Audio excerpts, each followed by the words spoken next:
Hi, Julie here with paperbeadcrafts.com, and today I'm going to do a quick little project that will make it easier for you to glaze your beads without your strand, the nylon strand or the nylon fishing line, to be all curled up. Basically what happens is when you cut off a piece of the fishing line off of your, here, let's see if we can see it here. Okay. Alright, so I bought this at Walmart, about $10, and you get 275 yards of it, and it's 50 pound fishing line. It is what I use to string my beads for glazing. And when you first pull it off the spool, it's all curled up.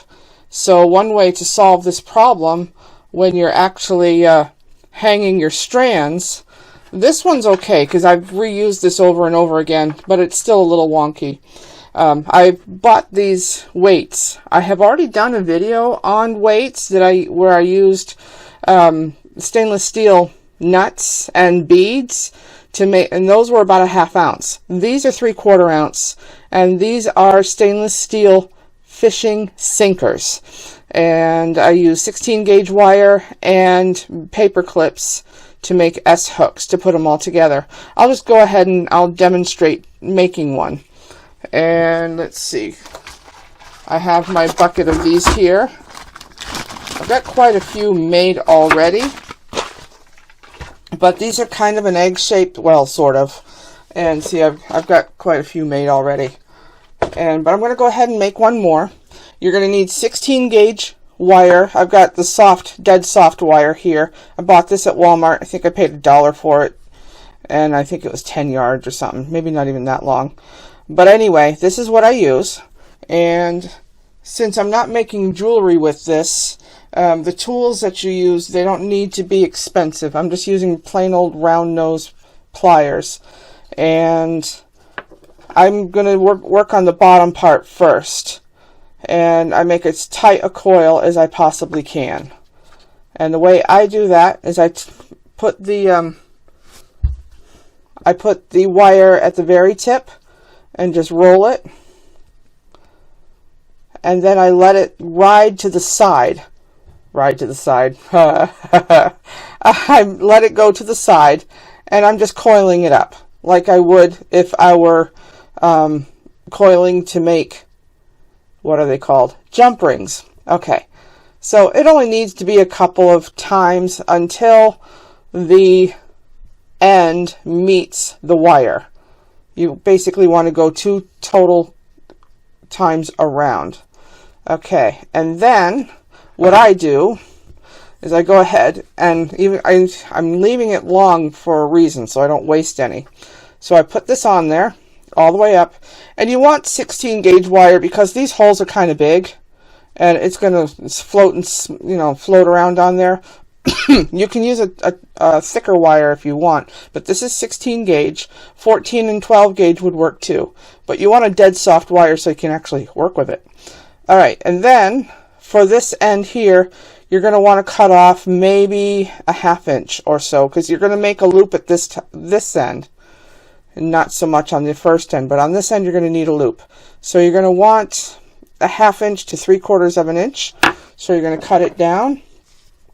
And I can gaze pretty good, but if you want a full inch, use your finger. I'm going to do this much, the first knuckle, and that should do it. And then what you're going to do to make your loop is, instead of grabbing it here at the very end for the smallest, I'm going to grab it over here at the biggest end, and I'm going to do the same thing.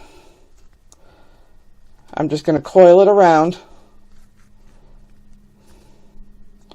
Oh, it's been a while since I've made these. Basically, you're going to make a loop,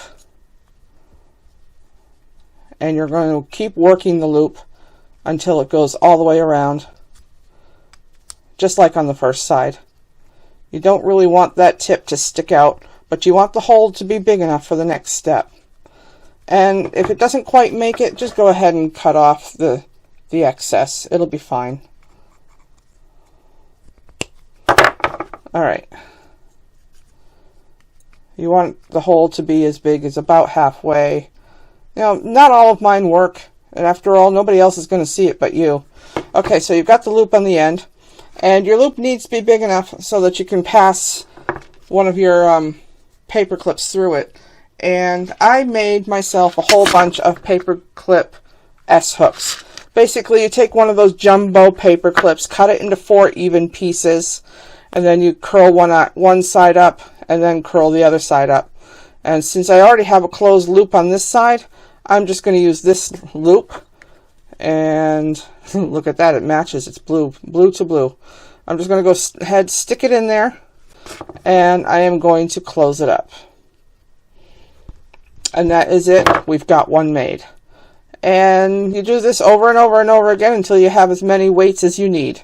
And that will, I promise you, straighten out your fishing line so it won't be curly, and you can fit your strands of beads closer and closer together when you're hanging them up to dry.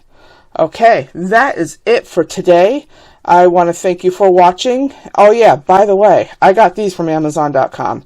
So just look for 3/4 ounce stainless steel fishing sinkers. And you'll be able to find various different types. I like 3/4 ounce, but you can also get 1 ounce. They also have them bigger and smaller. But I like this because I like this weight because of the size. It's not too big. It's about, maybe 3/4 to an inch long, maybe 5/8 to 3/4 of an inch wide. Well, let me pull up a ruler and look. Alright, so it is 5/8 of an inch wide at the base, and it is